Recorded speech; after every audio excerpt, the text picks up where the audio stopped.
మన దేశంలో ఉన్న ఖనిజ సంపద నుంచి కోహినూరు వజ్రం వరకు దోపిడీ చేసి ఈ దేశాన్ని కొల్లగొట్టిరు. మళ్ళా 75 సంవత్సరాల తర్వాత ఆనాడు జవహర్లాల్ నెహ్రూ, పండిత్ జవహర్లాల్ నెహ్రూ గారు, సుభాష్ చంద్రబోస్, వల్లభాయ్ పటేల్, చంద్రశేఖర్ ఆజాద్, భగత్ సింగ్ లాంటి వీరులు నిటారుగా నిలబడి బ్రిటిష్ వాళ్ళను తరిమి ఈ దేశానికి స్వాతంత్రం ఇప్పించారు. మళ్ళా 75 ఏళ్ల తర్వాత అదే గుజరాత్ నుంచి, అదే సూరత్ నుంచి ఇవాళ నరేంద్ర మోడీ, అమిత్ షా అని ఇద్దరు బయలుదేరిను. వాళ్ళకి ఇంకొక ఇద్దరు తోడైనరు. మేమిద్దరం, మాకిద్దరు. ఎవరంటే నరేంద్ర మోడీ, అమిత్ షాకు అదానీ, అంబానీ తోడైనరు. వీళ్ళు నలుగురు ఆలోచన ఒక్కటే, ఈ దేశంలో రిజర్వేషన్లు ఉంటే దళితులు, గిరిజనులు హక్కులు అడుగుతారు, అధికారంలో భాగం అడుగుతారు. ఇప్పుడు బలహీన వర్గాలను, ఓబీసీలను కూడా కాంగ్రెస్ పార్టీ గద్దెనెక్కించాలని చూస్తుంది. ఇక తమ చేతిలో ఈ దేశం ఉండదు, ఈ దేశ సంపద ఉండదని బ్రిటిష్ వాళ్ళలాగా తయారైనరు. వాళ్ళు బీజేపీ అని పెట్టుకుంటే నేను అదేదో భారతీయ జనతా పార్టీ అనుకున్నా.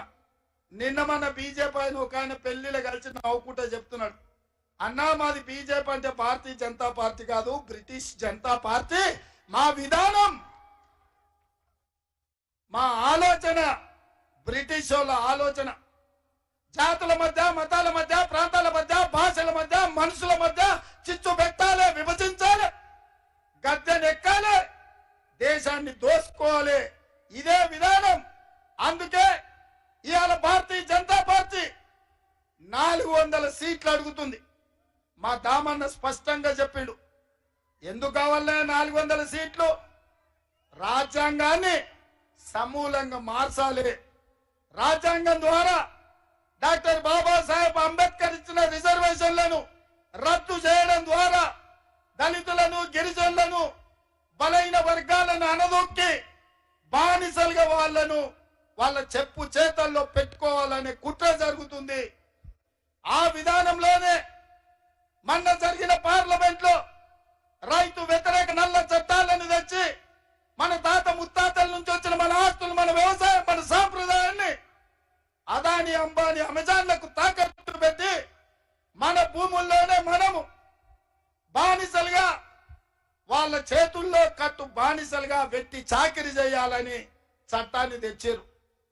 కానీ హర్యానా, పంజాబ్, ఉత్తరప్రదేశ్, బీహార్, రాజస్థాన్ నుంచి లక్షలాది మంది రైతులు ఢిల్లీ సరిహద్దు మీద, ఢిల్లీ మీద దండయాత్ర చేసి 16 నెలలు మండు టెండల్లో, మంచు కొండల్లో కూడా నిటారుగా నిలబడి నరేంద్ర మోడీతో కొట్లాడి మోడీ మెడలు వంచి రైతు వ్యతిరేక నల్ల చట్టాలు ఉపసంహరించుకొని రైతాంగానికి నరేంద్ర మోడీ క్షమాపణ చెప్పాల్సిన పరిస్థితి తెచ్చిండు.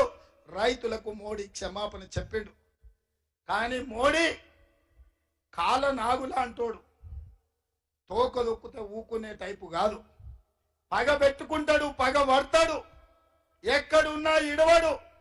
అందుకే ఈ ఎన్నికల్లో ఎట్లయినా 400 సీట్లు గెలవాలి, రాజ్యాంగాన్ని సమూలంగా మార్వాలి, ఈ దేశంలో ఉండే రైతులను అదాని, అంబానీలకు బానిసలుగా మార్చాలి, ఈ దేశంలో ఉండే దళితులు, గిరిజనుల, బలైన వర్గాల రిజర్వేషన్లు రద్దు చేయాలని కంకణం కట్టుకొని బయలుదేరిండు. మిత్రులారా, ఇవాళ మీరు ఆలోచన చేయండి.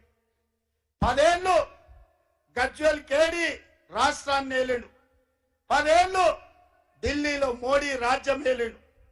వాళ్ళు చేసిన అన్యాయం, వాళ్ళు చేసిన దుర్మార్గం 140 కోట్ల మంది ప్రజలు చూసిండ్రు.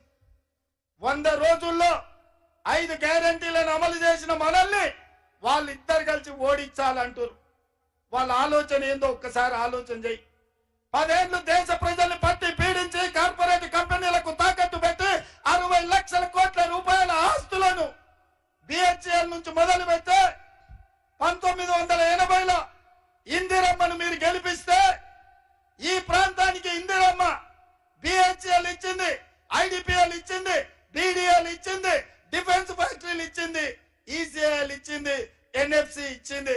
ఇవాళ పాత మెదక్ ఉమ్మడి జిల్లా పారిశ్రామికంగా దేశంలోనే పేరు వచ్చిందంటే ఆయనలో ఇందిరమ్మ మంజూరు చేసిన పరిశ్రమలు. లక్షలాది మంది ఈ రాష్ట్రమే కాదు వివిధ రాష్ట్రాల నుంచి వలస వచ్చినా ఇక్కడ ఉద్యోగ ఉపాధి అవకాశాలు కల్పిస్తున్నారు, హక్కున పెట్టి చూసుకుంటున్నారంటే మీ మెదక్ జిల్లా గొప్పతనం, ఈ ప్రజల యొక్క మంచితనం. ఇందిరమ్మ తర్వాత మళ్ళీ ఎవరైనా మీకు పరిశ్రమలు ఇచ్చినా ఒకసారి ఆలోచన చెయ్యండి. అందుకే మిత్రులారా, ఇవాళ మీరు 10 ఏళ్ళు మోసం చేసినందుకు ఓటేస్తారా? 100 రోజుల్లో మంచి పనులు చేసిన వాళ్ళకు మీరు అండగా నిలబడతారా? ఆలోచన చేయండి. ఇవాళ బీజేపీడు చెప్పనికేమీ లేదు. ఇక మీ దగ్గరకు వచ్చిన ఆయన బిజినెస్ పార్టీలని ఇంతకుముందే మిత్రుడు చెప్పిండు. ఆయన ఎవరా? అంగి మార్చిండు, రంగు మార్చిండు, టోపీ మార్చిండు, కానీ బుద్ధి మారిందా? బీఆర్ఎస్ నుంచి బీజేపీలోకి వచ్చిండు. నేను అడుగుతున్నా మా మెదక్ నారాయణ ఖేడ్, మా కామారెడ్డి, ఎల్లారెడ్డి, బాన్సువాడ, జుక్కల్ మిత్రులను, ఆందోళన సోదరులను నేను అడుగుతున్నా, అంగి మార్చినా రంగు మార్చినా ఆయన ముఖానికి మసి ఊసుకొని మీ దగ్గరకు వచ్చినా